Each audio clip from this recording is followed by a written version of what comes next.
오늘 시인은 하나님께 감사하고 있습니다. 그러니까 하나님의 선하신 그 자체, 그러니까 하나님의 속성 그 자체에 감사하고, 또 하나님께서 우리 백성들에게 우리에게 어떤 일을 행하셨기 때문에 또 감사하고 있어요. 우리 감사도 마찬가지입니다. 우리가 조건이 있어서 감사할 경우도 있지만 조건이 없이 그저 하나님 그 자체, 우리 하나님이 계심과 우리 하나님이 함께 하심과 또 예수님 그 자체가 사실 너무나 감사하고 감사한 것이죠. 만약 조건으로 감사한다면 우리가 하루에 조건으로 감사할 것이 그렇게 많지 않을 것 같아요. 그런데 하나님으로 감사하고 또 예수님으로 감사한다면 하나님은 그 자체에서 영광 받으시고 또 우리에게 많은 조건으로 하나님이 감사할 수 있도록 그 조건을 채워주시는 그 하나님이십니다. 오늘 말씀 1절부터 3절 보면 이 시인은 하나님께 감사하고 찬양하는데 그 하나님 그 자체로 감사하고 그분 때문에 그 속성 때문에 감사하죠. 사실 이 속성은 그냥 먼 곳의 속성이 아니라 그분의 속성 자체가 우리에게 은혜인 거예요. 우리와 함께 하심이죠. 그래서 1절부터 3절 다시 한번 읽어볼게요. 시작. 여호와께 감사하라. 그는 선하시며 그 인자하심이 영원함이로다. 여호와의 성령을 받은 자들은 이같이 말할지어다. 여호와께서 대적의 손에서 그들을 속량하사 동서남북 각 지방으로부터 모으셨도다. 아멘. 시인은 여호와께 감사하라 이렇게 시작해요. 여호와께 감사하라. 그러니까 이것은 선포이면서 동시에 찬양이면서 동시에 마음의 고백이죠. 그래서 하나님 앞에 감사하라, 감사하라. 그 이유가 뭐냐면 우리 하나님은 선하시고 그 인자하심이 영원하다. 하나님의 속성, 가장 근본된 속성이 선하심이에요. 선하심. 하나님은 악이 없고 온전한 선하심. 그리고 하나님은 긍휼하심, 인자하심. 그러니까 하나님이 우리를 사랑하신다는 거죠. 우리를 정말 인자하시게 사랑하시는 것. 그래서 하나님의 속성이 선하시고 인자, 곧 다른 말로 하면 사랑이라고 할 수 있겠죠. 헤세드라고 하는 사랑. 우리에게 이 놀라운 사랑과 또 선하심 때문에 우리가 하나님을 찬양하고 감사하는 거죠. 만약에 하나님의 선이 아니라면, 하나님부터 악이 나온다면 악과 선을 구별할 수가 없을 것 같아요. 하나님은 악과 선을 심판할 수 있는 능력도 자격도 없는 그런 신에 불과할 것입니다. 그런데 하나님은 온전한 선이기 때문에 악에 대해서 하나도 없으시기 때문에 악을 심판할 수 있는 심판자요. 그리고 우리가 선하신 주님 앞에 우리가 주님을 섬길 때 하나님으로부터 오는 선 때문에 우리가 죄악성에 가득한 우리가 죄성에 가득한 우리 죄인들이 하나님의 선의 빛을 받음으로 우리가 선해지고 또 옳게 되고 하나님의 사랑 가운데 있는 것이죠. 그러면서 여호와의 속량을 받은 자들은 이같이 말할지어다. 이게 죄를 용서받은 하나님으로부터 말미암아 죄를 용서받고 죄에서 해방되고 또 고통에서 해방된 이 놀라운 은혜를 받은 사람마다 이렇게 하나님을 찬양하라는 겁니다. 감사하라는 겁니다. 여호와께서 대적의 손에서 그들을 속량하셨다. 그래서 동서남북 각 지방으로부터 주님께서 모아오셨다. 우리가 대적으로부터 속량받은 것들이 얼마나 많아요.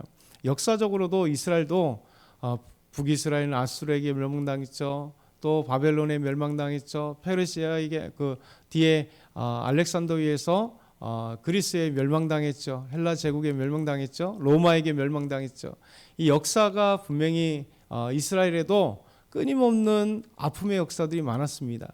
그 말고도 사사기에 보면 많은 이민족들의 우상을 숭배함으로 말미암아 각 족속을 지파마다 이민족에 의해서 침입, 그래서 고통당하고 다시 울부짖으며 하나님이 사사로 세워서 구원하시는 이 역사가 계속 350년 가까이 반복이 됐어요.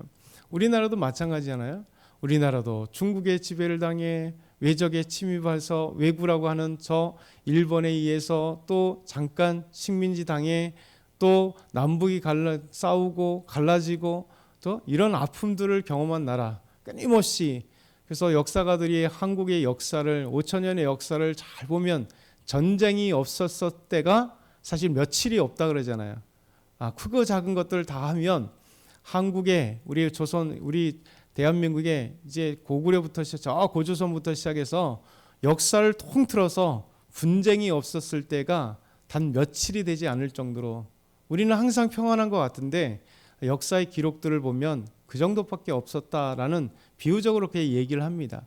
그만큼 우리나라가 내전에 외적에 침입과 혼란과 아픔 속에, 근데 하나님의 이 선포가 참 필요한 거죠. 그럼에도 불구하고 우리나라도 잘 보면 끊임없는 아픔과 슬픔의 역사가 가득했는데 그래도 우리가 지금 이 시간들을 보면 그래도 평화한 시간들, 안전한 시간들, 그래서 은혜의 시간들을 갖고 있잖아요.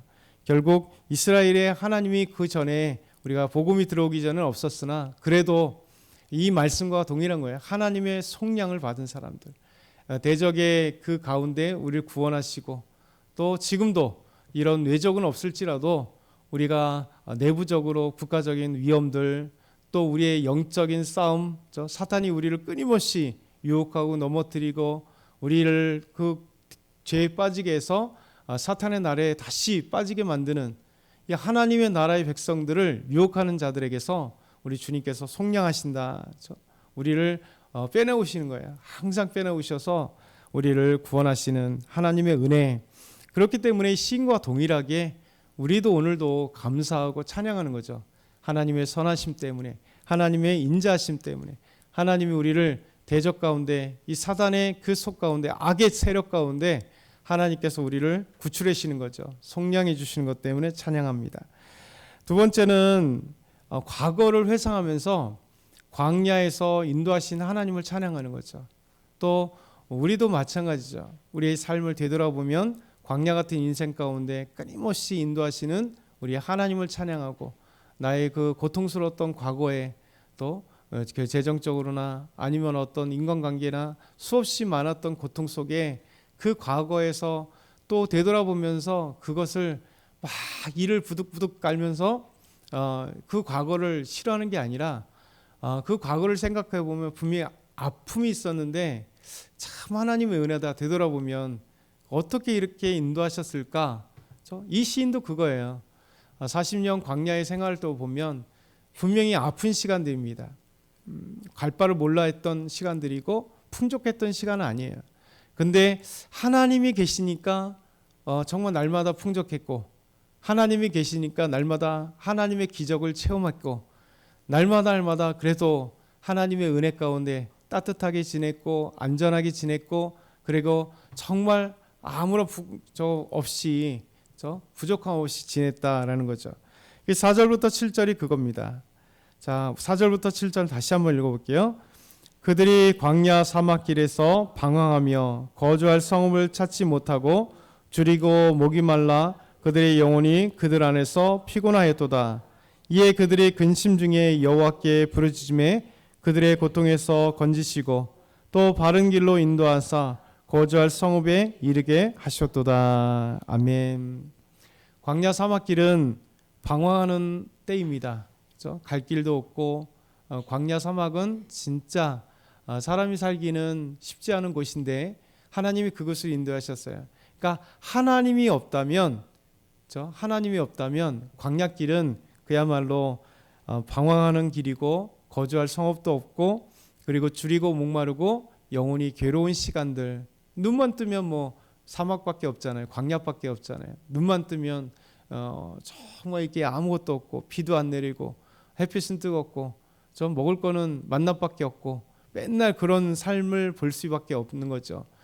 그런데 하나님이 보이는 순간 지금까지 인도하셨지만 이스라엘 백성도 분명히 출애굽하여 인도했지만 모두 다 하나님이 매일같이 보이는 게 아닙니다. 믿음으로 가지고 있는 사람만이 매일같이 하나님의 은혜를 보게 되는 거예요. 이 사람은 신기하게도 죄성이 많아요. 그리고 나약해요. 그리고 금방 하나님의 은혜를 잃어버려요. 저 아침에 만나를 먹어놓고 불평해요. 아유 이 만나 이제 못 먹겠다고. 이스라엘 백성들이 그래왔어요.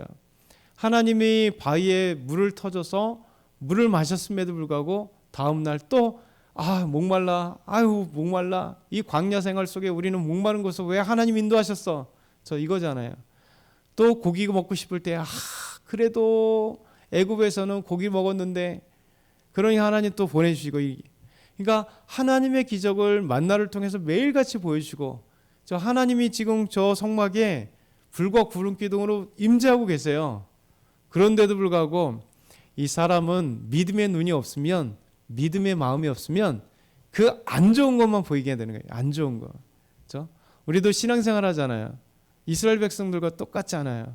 우리가 매일같이 이렇게 새벽에 나와서 예배드리고, 또 순간순간 기도하고, 또 수요일도 주일날도 예배드리고, 우리가 또 말씀으로 묵상하고, 또 언제든지 기도하면서 하나님께 나아가고, 그러면 하루 자체를 한번 생각해 보세요. 우리가 하나님께 감사하고 찬양하고 기뻐하고, 와, 하나님의 그 위대하심과 구원하심과 또 하나님의 인자하심과 하나님의 선하심과 하나님이 인도하셔서, 야, 나를 이렇게 도와주시니 감사합니다. 순간적으로 또 감사합니다. 또 여기도 감사합니다.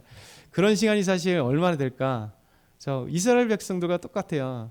우리가 광야길과 다른 게 없습니다.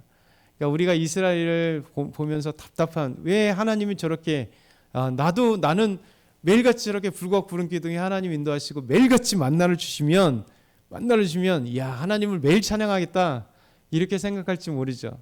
근데 우리 눈에 보이는 만나는 없는데 눈에 보이는 밥통에 밥이 매일같이 있잖아요. 그렇죠? 그런데 우리는 매일같이 밥을 먹고 매일같이 맛있는 반찬이 냉장고에 가득한데도 우리는 없다고 이렇게 불평할 때가 있잖아요. 똑같은 거예요. 그렇죠? 만나가 이들에게 가득했잖아요. 사실 다른 건 없었습니다. 좀 반찬도 없고 다른 것도 없었어요. 근데 그들은 만나를 매일 먹고 하나님을 경험하지 못한 것과, 우리가 매일같이 그래도 아침 세끼 한 번도 굶어본 적 없고, 그렇죠? 그래도 없으면 외식이라도 할 수 있도록 나에게 외상의 카드가 하나 이게 담겨져 있는 것도 있는데, 우리는 잘 보면 감사의 조건을 찾아가려고만 자꾸 하니까 조건이 안 보이니까 감사가 없는 거죠. 근데 아까 하나님의 속성 그 자체, 우리가 믿음의 사람들은 속성 자체에 감사가 있는 거고요. 그 감사가 있을 때, 광야를 되돌아볼 때, 광야 때 이렇게 믿음 없을 때는 안 좋은 것들만 계속 보였는데, 그 광야의 동시에 하나님이 계신다는 것. 그래서 그들이 근심 중에 여호와께 부르짖었더니 고통에서 건지시고, 하나님이 광야길이 갈 곳이 없었는데 바른 길로 인도하시고 거주할 성읍을 하나님 마련해 주셔서, 그렇죠? 가데스 바네에서 38년 동안 그들이 안전하게 지키게 해주셨잖아요. 텐트를 치고 이제 거기서 정착해서 마치 우리나라 일제 36년 같은 그 시간이네요. 38년 동안 그것에 함께 모여서 하나님이 주시는 만나를 매일같이 먹고, 하나님이 임재하시는 불과 구름 기둥을 매일 보고, 매일같이 하나님께 예배드리고 절기에 찬양하고 예배드려도 하나님께서 받으시는 아름다운 시간들을 그들이 보는 거죠. 그러면서 세 번째는 하나님의 기적과 또 주시는 영혼을 만족해 하신 것. 기도했더니 또 8절 9절 여호와의 인자하심과 인생에게 행하신 기적으로 말미암아 그를 찬송할지로다. 그가 사모하는 영혼에게 만족을 주시며 줄인 영혼에게 좋은 것으로 채워주심이로다. 하나님은 우리에게 길을 내어주시고, 또 하나님이 우리에게 목마른 자에게 또 영혼에, 줄인 영혼에 채워주시는 거죠. 음식으로 채워주시고 영혼으로 채워주시고, 또 우리 삶 가운데 기적으로, 그렇죠? 기적으로 채워주시는 것. 기적은 우리가 만드는 게 아니잖아요. 하나님이 만드시는 겁니다. 그 기적을 체험하는 것. 그래서 오늘 이 시인처럼 우리가 오늘도 하나님 그 자체로 인하여 감사하고 찬양하고, 또 우리에게 행하신 놀라운 믿음의 눈으로 보셔서 오늘 하루 자체가 하나님이 우리와 함께 하셔서 하나님이 우리에게 영혼의 그 풍족함과 충만함을 주시고, 목마른 영혼이 있다면 기도하라는 거죠. 기도했더니 하나님께서 광야가 새롭게 보이더라는 거죠. 인생이 새롭게 보이더라는 거죠. 그래서 하나님이 채워주시는 것을 보게 되고 감사하게 되는 거예요. 오늘도 여러분과 제가 풍성한 하나님의 은혜 가운데 있길 소망합니다.